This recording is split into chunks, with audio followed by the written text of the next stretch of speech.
The City of Moose Jaw's Recreation Master Plan is about to begin its creation, and we're glad to be joined by our Director of Parks and Recreation for the City of Moose Jaw, Derek Blais, and John Buchko of EDS Group, our consultants helping us put together the master plan. Gentlemen, thanks for taking some time. Fantastic. Thanks. It's great to be here.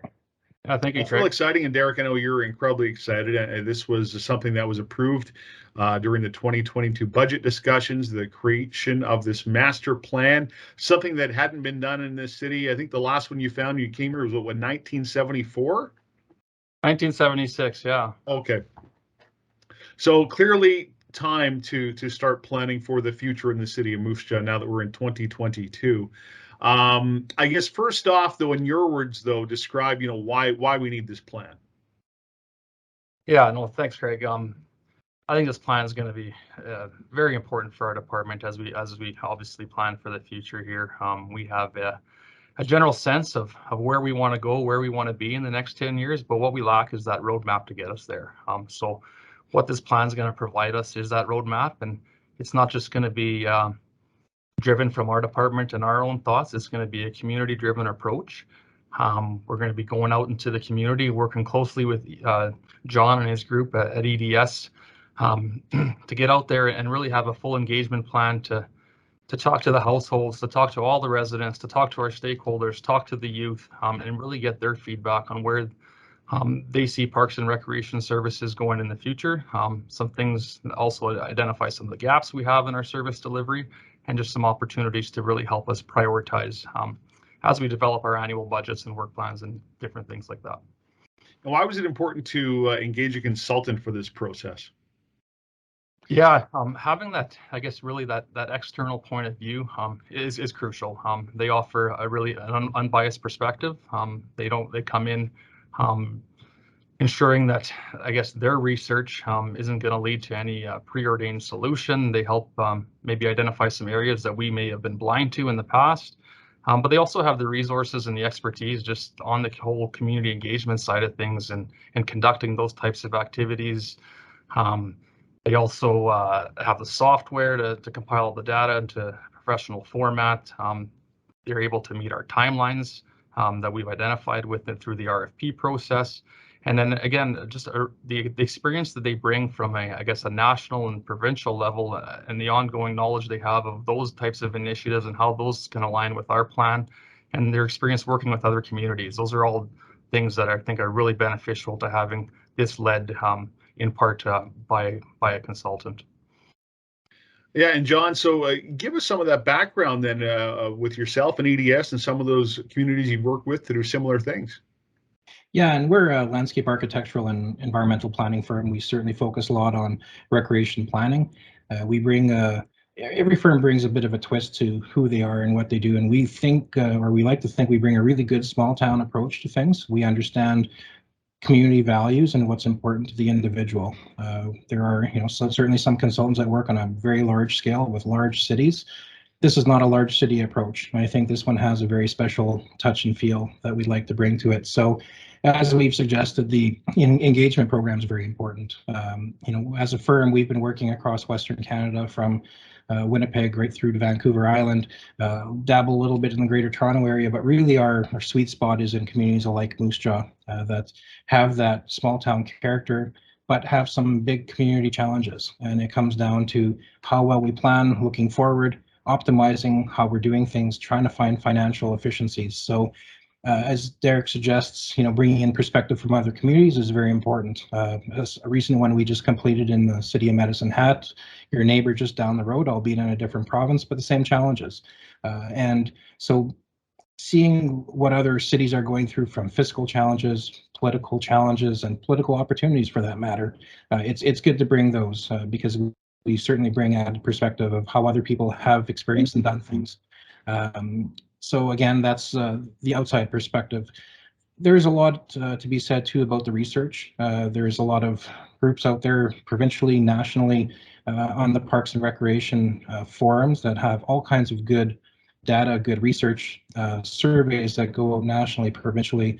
So we bring that as well. So it really saves the city a lot of capacity to have that information already in hand. So again, what we bring is that expertise and engagement, and really reaching out to the public in a very genuine way. We want to know local values. We want to ensure those are instilled in the plan, but at the same time, we understand what those trends and leading practices are. What are other cities and communities across Canada doing that works really well, that might resonate, and what doesn't work in medicine or in the Moose Jaw region?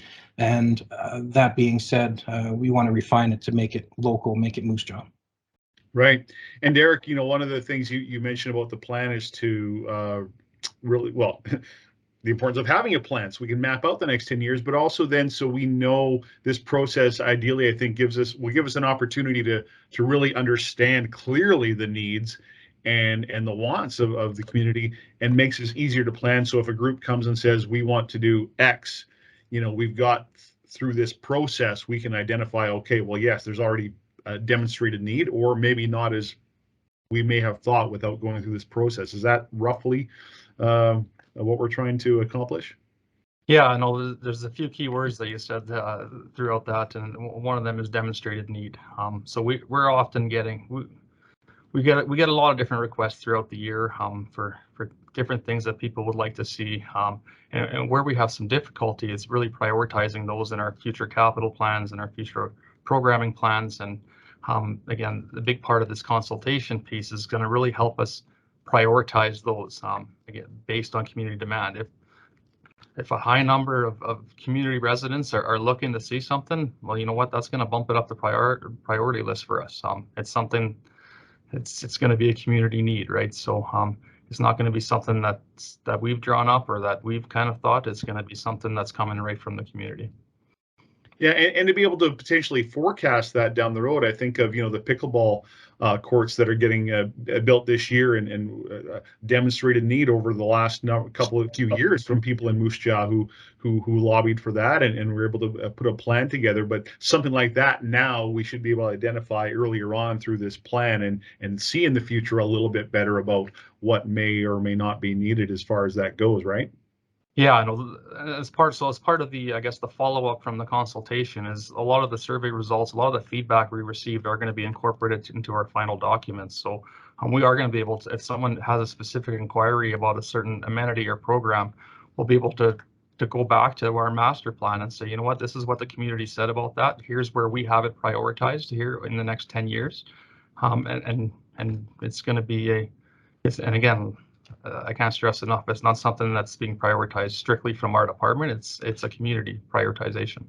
Right, and so we'll be talking with every single user group in the community, and John, your group is going to help us with that. So can you take us through the consultation process and what our residents and groups can expect? Yeah, absolutely. And later on in the month of April here, we're going to be gathering a number of stakeholder groups. We've got well over 100 on the list, and that are going to be invited to participate in a workshop setting. We're going to do it through some live workshops. We're also going to do through some one-on-one smaller group sessions. So different groups will be given different opportunities and ways that are the most, I think, effective for them. We want to meet on their turf, on their time. Through when we do the initial engagement, just to understand what are the values, what are those higher level principles by which we're going to make these decisions on. We then go back, we do more research, and we're going to come back to the groups with a draft plan, and that's going to be an engagement directly with these individual groups, followed by a public open house. So we're planning on around in June, we'll be re-engaging our stakeholder groups and coming back to the general public. The exciting thing about the project too is our online presence. We are going to have a project website where all the background information, past reports, related reports, our background research. Certainly there's going to be a public survey we're going to be launching next week that is open to all residents of Moose Jaw, and that will be a really great forum just to show our cards, to show the results of the surveys, and show, okay, here's what we learned, here's how we're going to apply it.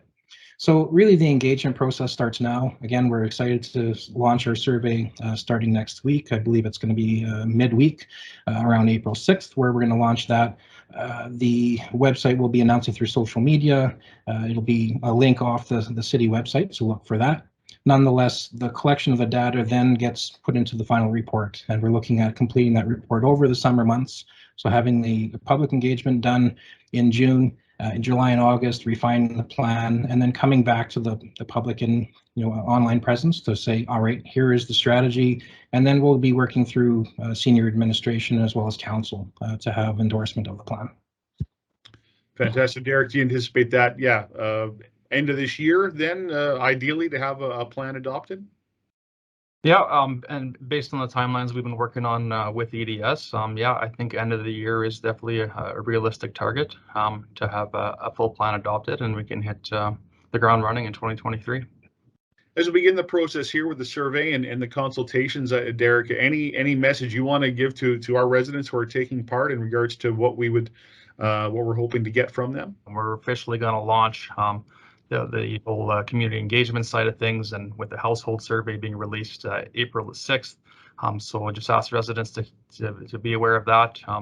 It's going to be an online survey. The links, there'll be a dedicated page on the city website where residents can track the master plan development activities throughout the entire process. And yeah, we're going to really be pushing this survey here over the next 3 to 4 weeks. Because it's a really integral part of this plan development. So just if our residents can just please take 10-15 minutes to complete the survey, it's really going to help us here moving forward. Yeah, and be as honest as humanly possible, right? Yeah, no, that's critical in this.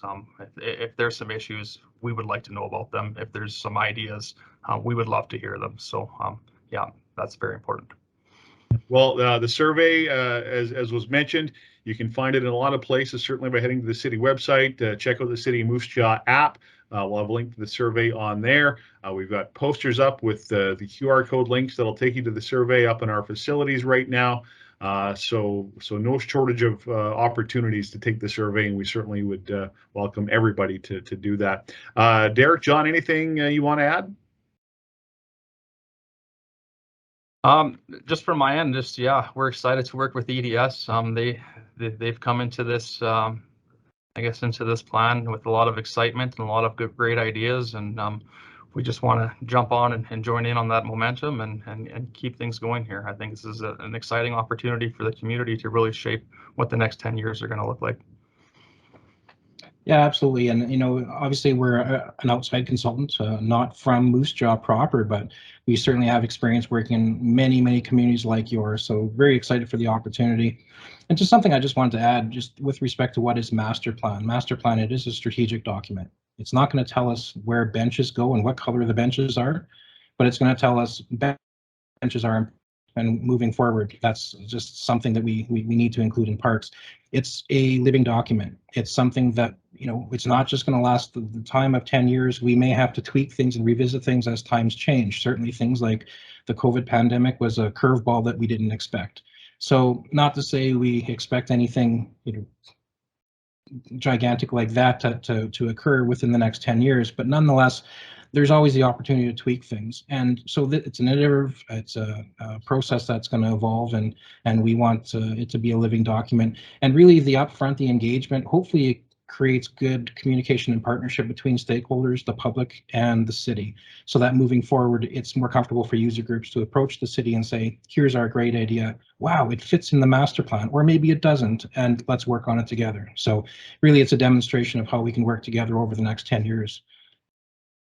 Well, John, you're not from Moose Jaw, but you do have a moose on your wall, which we appreciate. And that's not just for today, is it? That's No, this is the home office. There's a few around the corner as well. It's a bit of a doghouse here, but yeah, moose hunter, and I actually did a couple-year part-time stint in Moose Jaw in my youth when I was at the onset of my career. So I had spent some time in the community, and it's great to be back. We stick with people. John Buchko, thank you. Derek Blais, thank you so much for your time, and all the best through the process. Okay. Thanks, Craig. Thanks.